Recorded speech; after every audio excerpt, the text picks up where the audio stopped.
Salve, salve, galera! Estamos aí para mais uma aula de História e História Geral.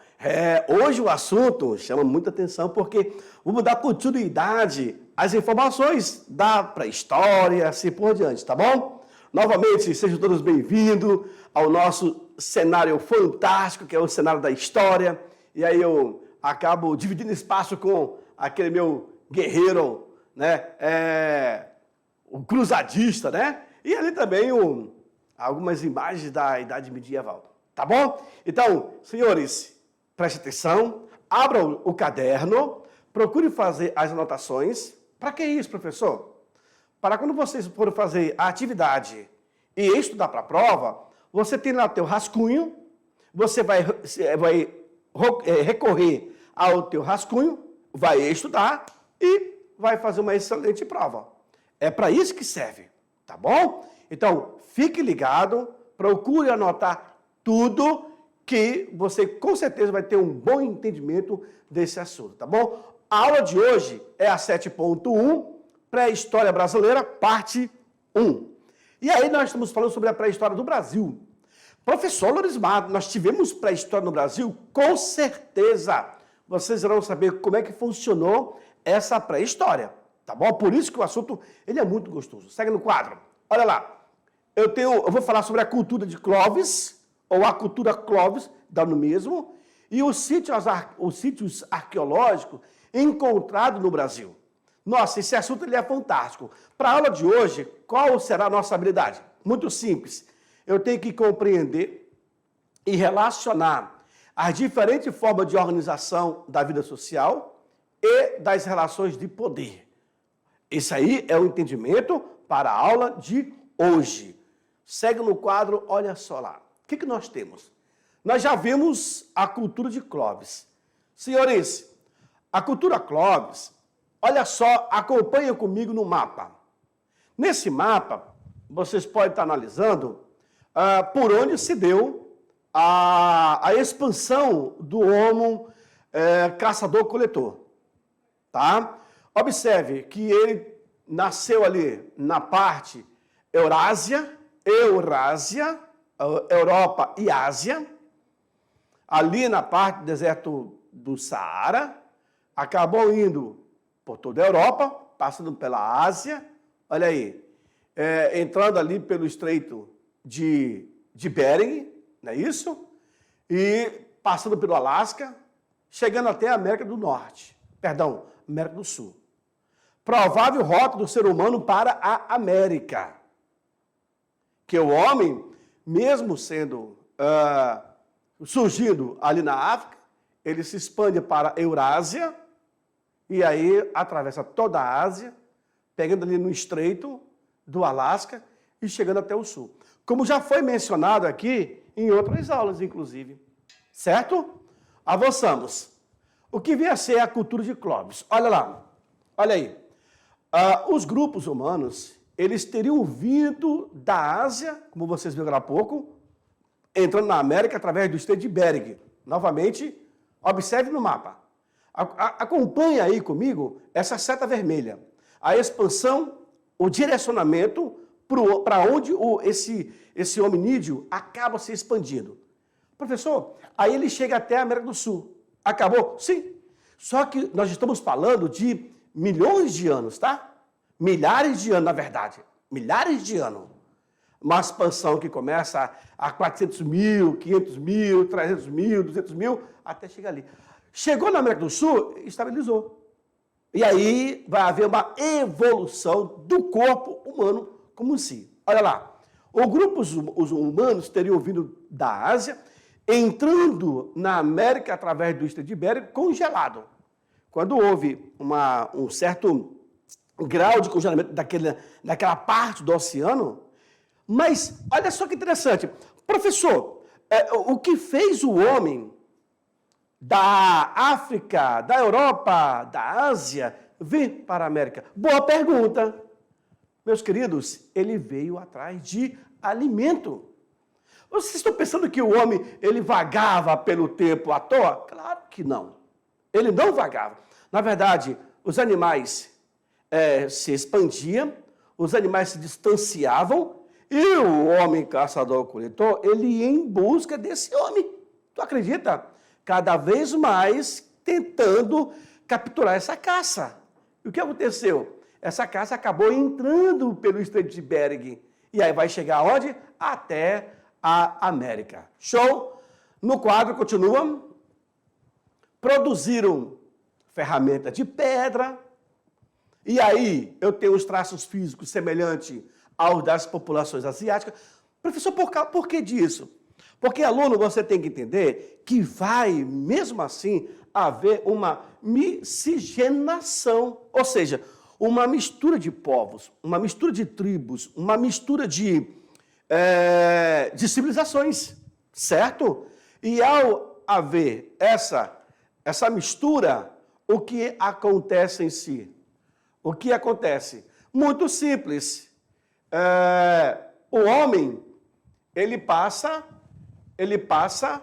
a ter anticorpos, a melhorar a sua genética física, uma série de situações. E isso é muito bacana para o homem atual, não é isso?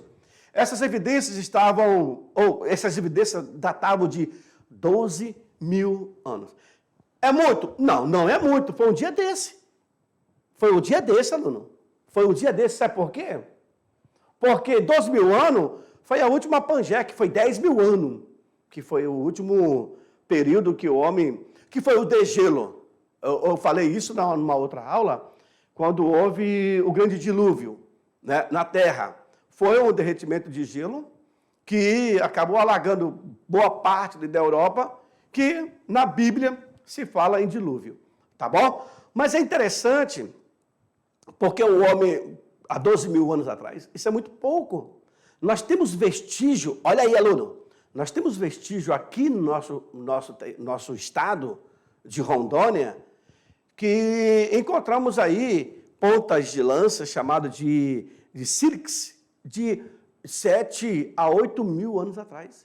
Recente, bem aí, um dia desse. O que é 12 mil? É nada. Agora, quando eu falo 400 mil, 500 mil, 2 milhões e meio de anos, nossa, é muito tempo. Olha aí a questão de 400 milhões de anos. Né? E quanto tempo tem a Terra? É muito, muito velha. Tá bom? Na sequência, o que nós temos aí? É isso que eu acabei de falar para vocês. Aluno, isso que vocês estão vendo são ferramentas. É o utensílio do homem caçador-coletor. Aí eu tenho ponta de sílex. É um tipo de objeto cortante, onde você pega na rocha, um tipo de rocha específica, e você tira todas as laterais dela, e ali fica igual uma navalha. Ali, o homem caçador-coletor, ele vai colocar na ponta de uma vara, que vai se tornar uma lança. Aí você vê aí, ó, o anzol, como que você pode trabalhar esse anzol, enfim. Isso daí é um achado histórico, um achado arqueológico de muito tempo, tá? É por isso que na arqueologia a coisa é muito, muito fantástica. Quando você vê.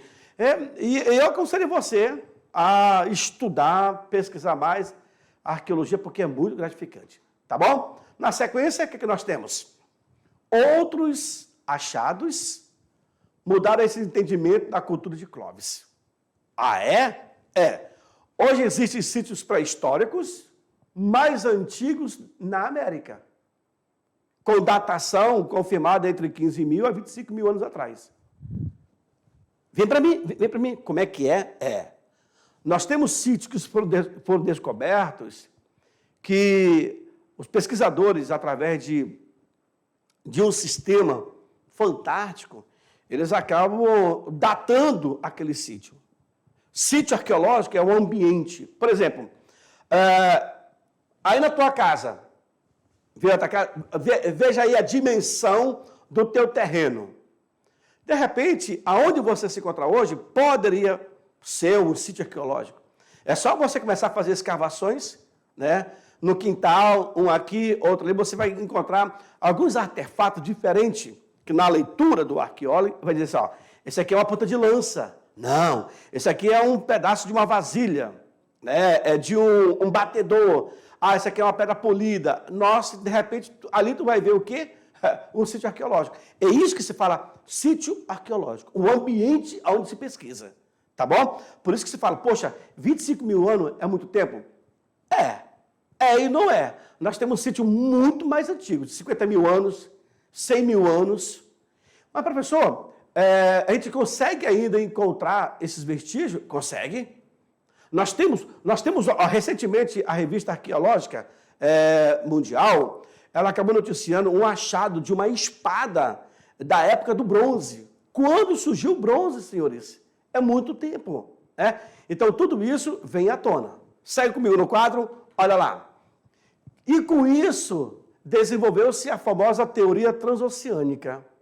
Professor, o que vinha a ser essa teoria transoceânica? Diz o seguinte, que o homem, ao chegar na Austrália, ele acaba construindo embarcações que poderiam ter chegado aonde? Na América do Sul.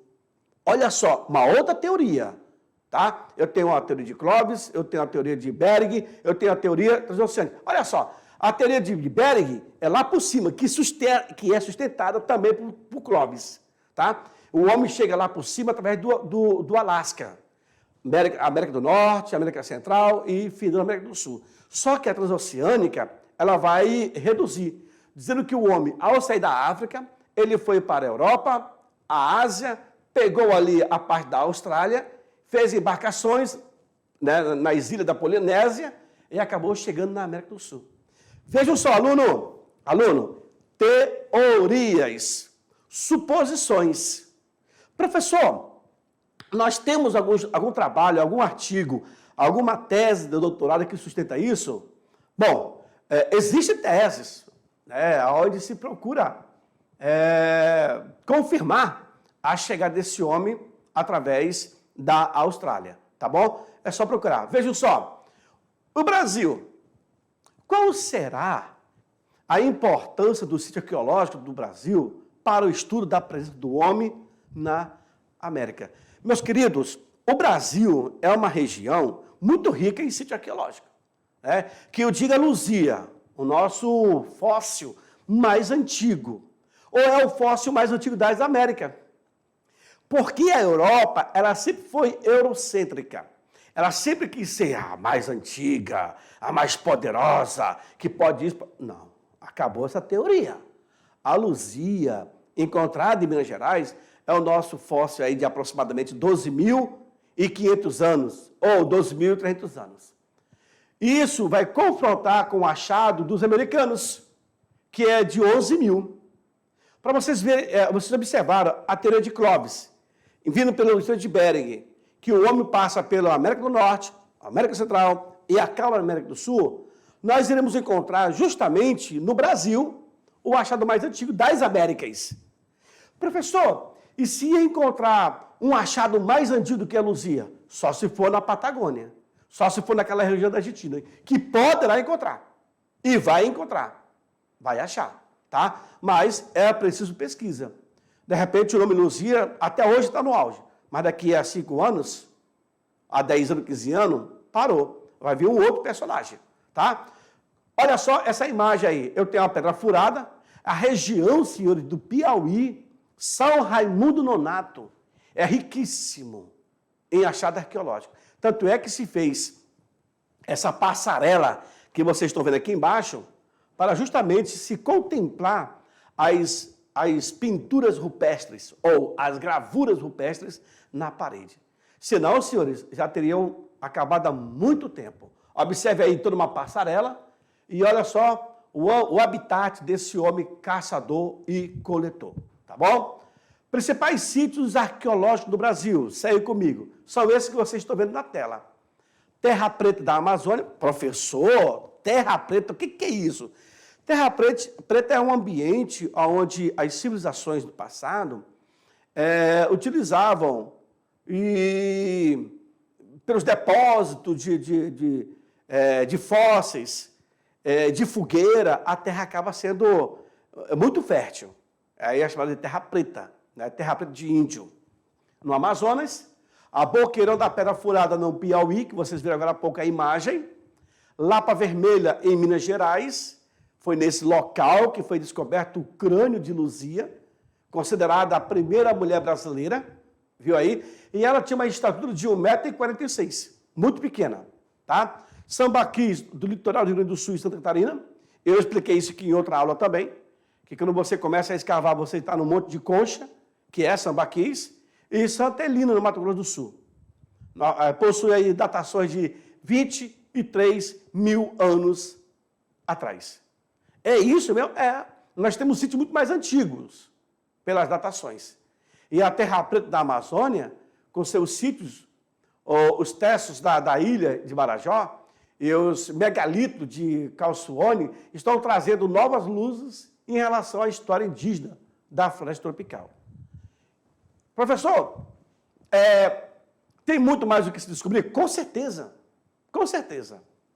Agora, assim, para que as pesquisas possam continuar, é preciso investimento, porque não é fácil. Você comandar uma equipe de pesquisadores, de arqueólogos, paleontólogos, historiadores, em uma área por tanto tempo, sai caro? Sai. Mas é necessário ter investimento na ciência.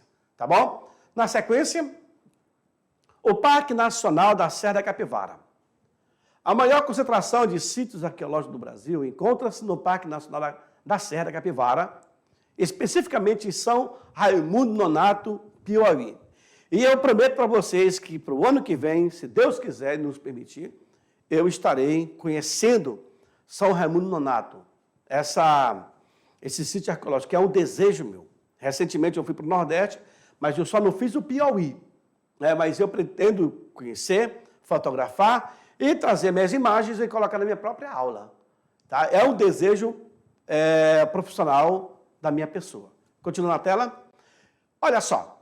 Com mais de 700 sítios, o local é considerado pela Organização das Nações Unidas como Patrimônio Cultural da Humanidade. Ou seja, é patrimônio mundial. Agora é preciso, para chegar a esse grau de patrimônio mundial, você tem que ter uma série de fatores para poder levar a esse sítio. Muito investimento. Acessibilidade principalmente, para que o turista, o visitante, possa conhecer melhor esse local. Tá bom? Olha lá.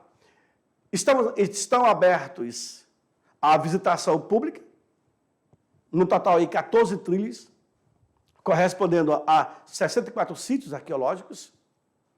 Podem ser vistas as pinturas rupestres de mais de 9 mil anos atrás. Pedaço de cerâmica visível em cima da terra, você consegue ver. Fogueiras datadas com mais de 50 mil anos. Como assim, professor? Assim, aluno. Ali onde o homem caçador e coletor ele ficou, ele fez fogueiras. E com o tempo, a poeira ela vai sentando, mais poeira. Pensa que não, o que ele fez aqui, com o passar do tempo, já está aqui embaixo. Está aqui em cima o nível da terra e ficou aqui embaixo aquela fogueira. Aí quando o homem ele escavou, pá, bateu em cima da fogueira. Aí a gente retira aquilo com o maior cuidado. Você consegue tirar esses fragmentos da fogueira, principalmente na parte noturna. Mas por que isso, professor? Para não entrar em contato com o ar da atmosfera. Então, nós procuramos tirar isso no período da noite, enrola em um papel alumínio e leva para o laboratório. Então, todo cuidado é pouco. Senão, o trabalho se torna em vão. E temos que ter esse cuidado. Ainda mais quando se fala resto de fogueira. Resto de fogueira, para uma escavação arqueológica, seria a cereja do bolo. É isso daí, tá bom? Segue no quadro, olha lá. Opa, passei uma aqui. Aí, Boqueirão da Pedra Furada. Professor Lorismar, quem foi que furou essa pedra? Gente, a natureza fez isso. A natureza, o vento, ele acaba esculpindo as rochas. Os grandes cânions que vocês conhecem são esculpidos pelo vento. Então, com o passar do tempo, o vento passa tanto ali que ele vai esfregando, ele vai batendo, ele vai lapidando aquela rocha. Você já viu aquela frase? Água mole, pedra dura? Pois é. Tanto bate até que fura. E isso é verdade. Então, a natureza, ela transformou isso daí. De repente, foi uma área onde essa rocha estava fragmentada e ela caiu, se fez isso, possa ser. Agora, é difícil você sustentar a tese, dizer que o homem foi lá e furou isso daí. Com uma maquita? Claro que não. Com um machado? Claro que não. É muito grande, aluno. Só que você vê a beleza natural da coisa. Tá bom? De todos os sítios da região, o mais antigo e importante é o Boqueirão da Pedra Furada, onde foram encontrados vestígios que, segundo alguns pesquisadores, indicam a presença humana no local, há cerca de 50 mil. Olha, isso daí é discutido. A professora Niede Guidon, que vocês irão conhecer nas próximas aulas, é uma defensora, que já também nos deixou, é uma defensora de que existe fósseis humanos muito mais antigos do que a de Luzia, de 12.300 anos atrás. A professora fala que, olha, nós temos talvez fósseis de 50 mil anos, ou até de 100 mil anos. Acabam falando isso, mas é preciso, são suposições, são teses, né? É preciso comprovar. Eu tenho o objeto, foi feito todo o levantamento, todo o estudo, se comprovou, aí sim, aí vira ciência total. Continua no quadro, olha lá, então, 50 mil anos, o sítio é muito tempo. Vejam, senhores, essa daí é a área do Boqueirão da Pedra Furada. Olha só, do lado direito de vocês, existe um sepultamento, não é isso? Pois é. Mas, professor, era assim que morria?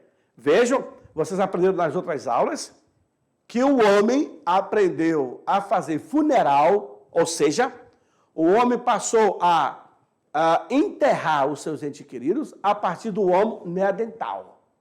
O neandertal que teve isso, proteger ali, né, para os animais não comerem. E aí, hoje, nós enterramos os nossos entes queridos. Do outro lado esquerdo, observe que nós temos pesquisadores, arqueólogos, estão fazendo uma varredura desse ambiente. Então, se estuda de forma minuciosa, tá? Para quê? Para não deixar nada passar batido. Isso aí é o sítio arqueológico. Olha o ambiente. Você está pensando que ele fica no ar-condicionado? Com roupa, apertado? Não. É isso daí, ó. Esse é o trabalho do cientista. Aí usa muito o pincel, usa muito o pico de pica-pau, que nós chamamos, a picareta, a pá, a peneira, balde, isso é nosso instrumento.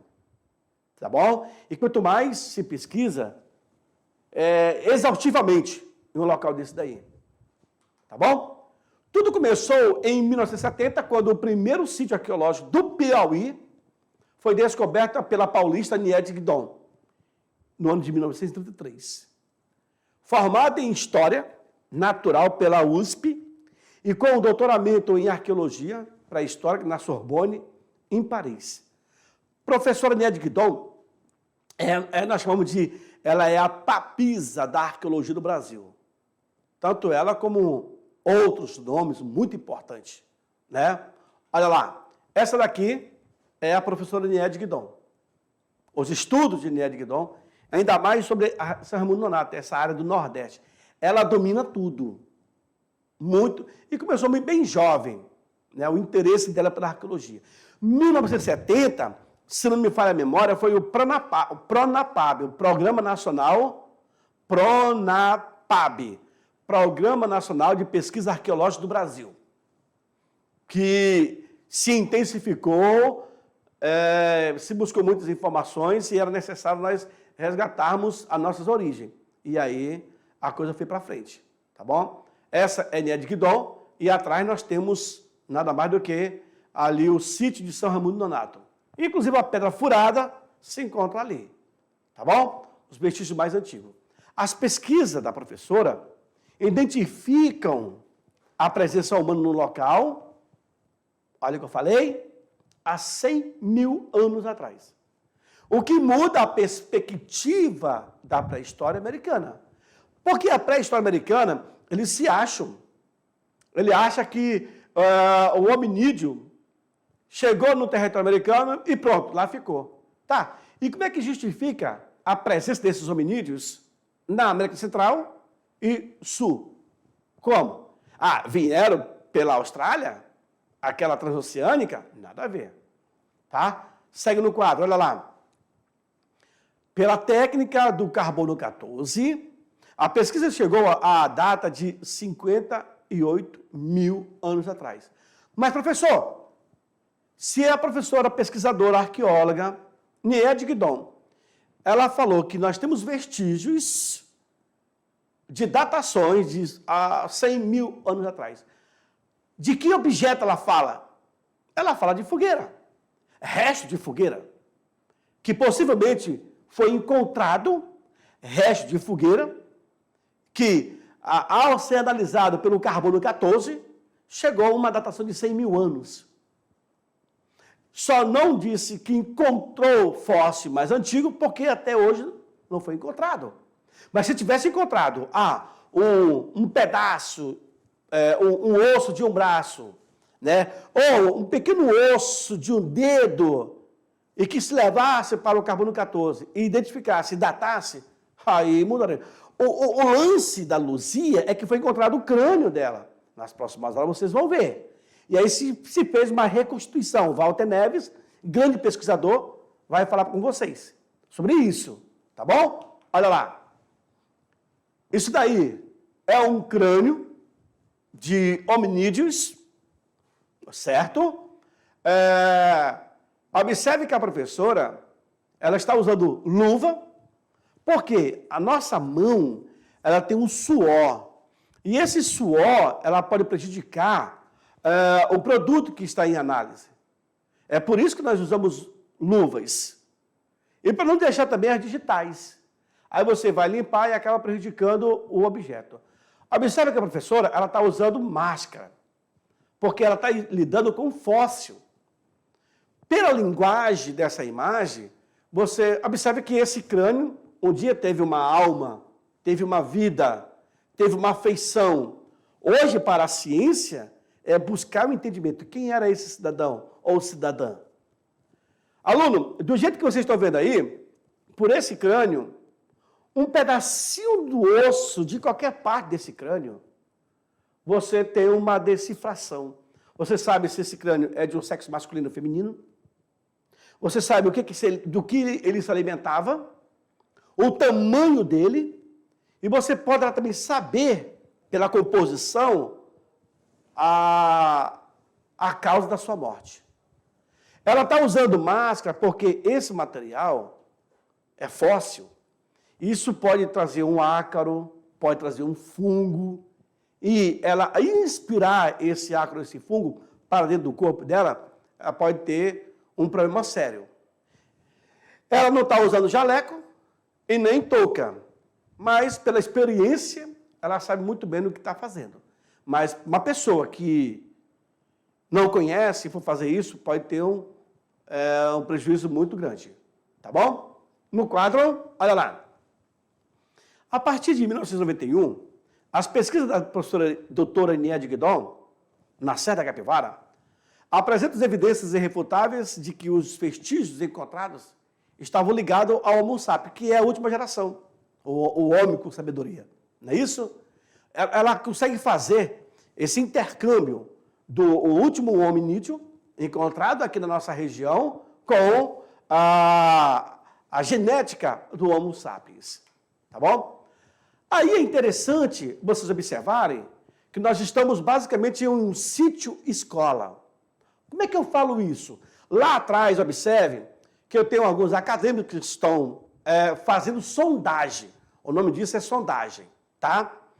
Onde ele faz a perfuração da terra.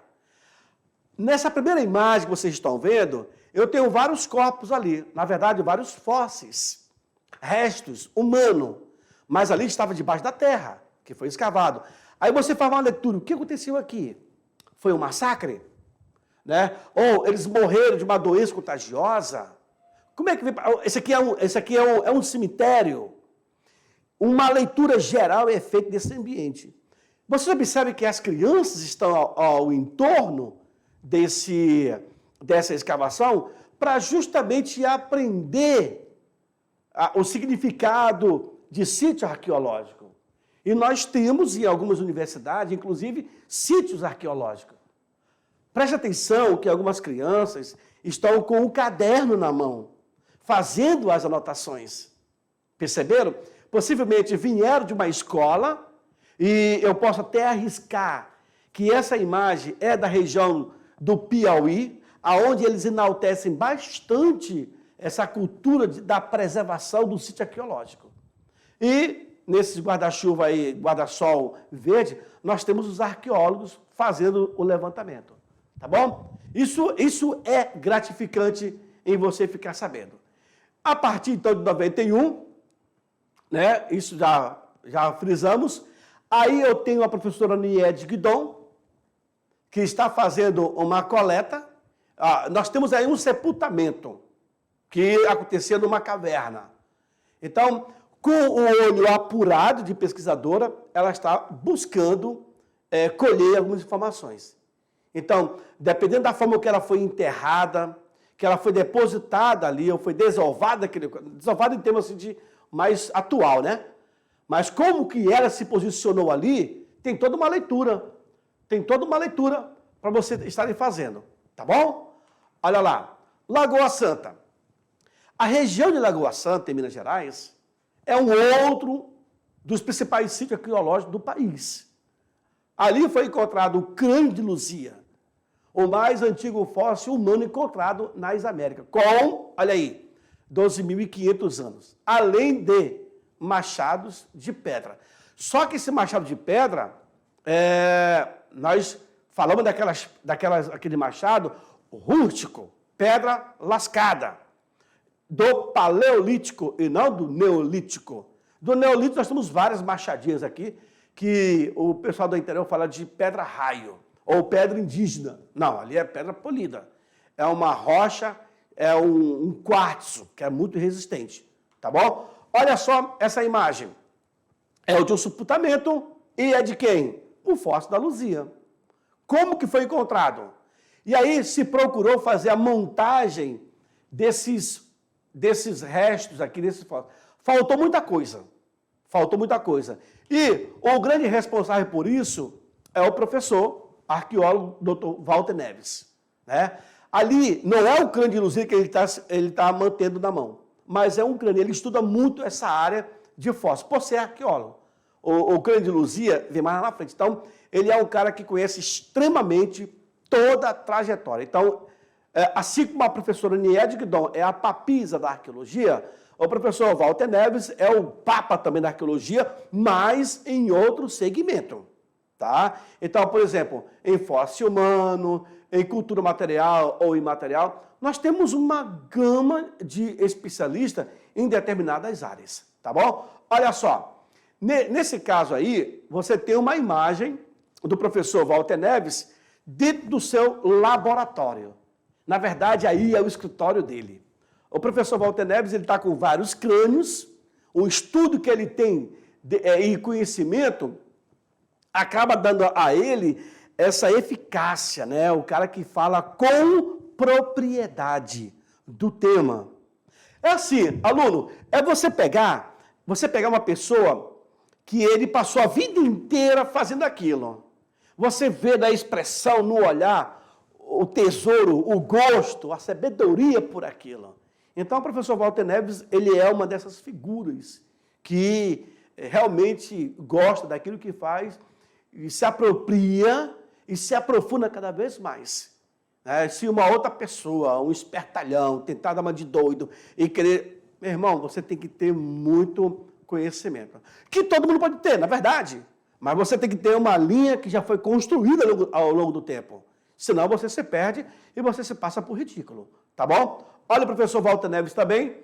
Aí nós temos do lado esquerdo o que é o fragmento do crânio de Luzia. E aqui uma recomposição do crânio da Luzia. Não é isso? Ao mesmo tempo que vocês observam eles estão, vocês irão observar nas próximas aulas, que eles reconstituíram a face, né, a cabeça, o rosto, a expressão, como poderia ter sido essa Luzia.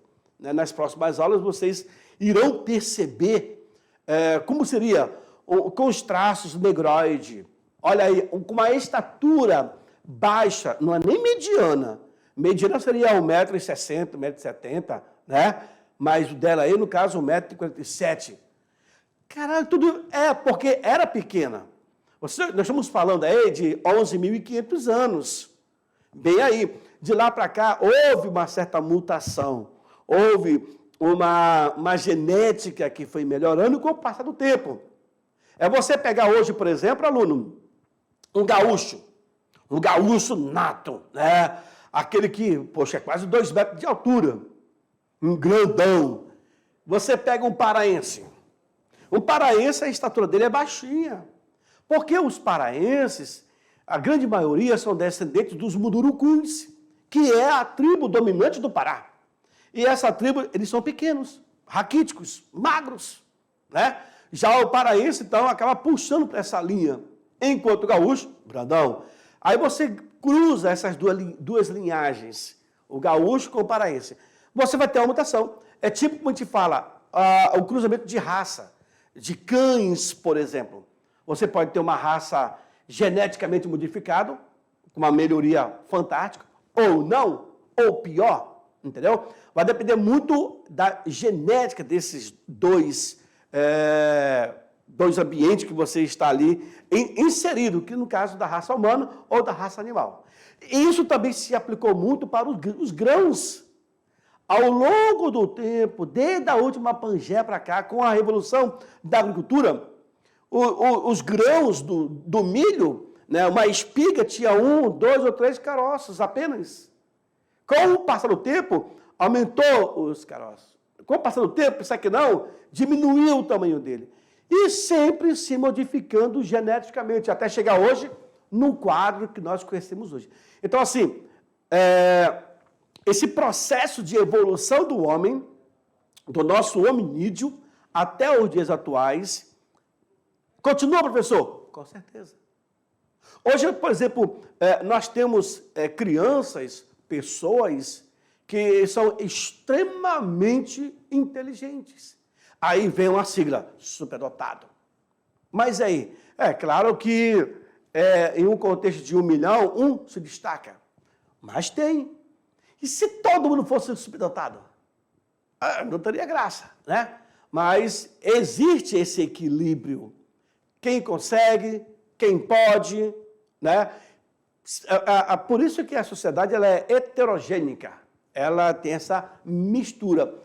Na evolução do homem, não foi diferente. Por isso, joga na tela. Por isso que, ao falarmos de Luzia, houve uma alteração genética de lá para cá. Luzia, quando foi encontrada no sítio arqueológico em Minas Gerais, isso aí deu uma nova conotação para o mundo acadêmico e científico. Luzia, então, é o nosso fóssil mais antigo, e esse camarada que vocês estão vendo aí, é o professor Dr. Walter Neves, o especialista no tema Luzia, em tema de fóssil e etc. É um cara que a vida inteira se debruçou nesse tema, e eu tenho certeza que ele tem alguns discípulos, pessoas que irão herdar esse conhecimento dele, né, por enquanto. E isso, claro que o conhecimento ele é transmissível, né, para outras pessoas. A gente não pode absorver esse conhecimento e morrer com ele. Claro que não pode, tá bom? Mas é isso. Essa aula, eu particularmente, eu sou suspeito de falar, porque ela é muito gostosa de ser trabalhado. Eu adoro falar da arqueologia, da história, porque é um assunto agradável, tá bom? Agora, eu deixo vocês para a revisão com o professor Beto. Tchau, tchau.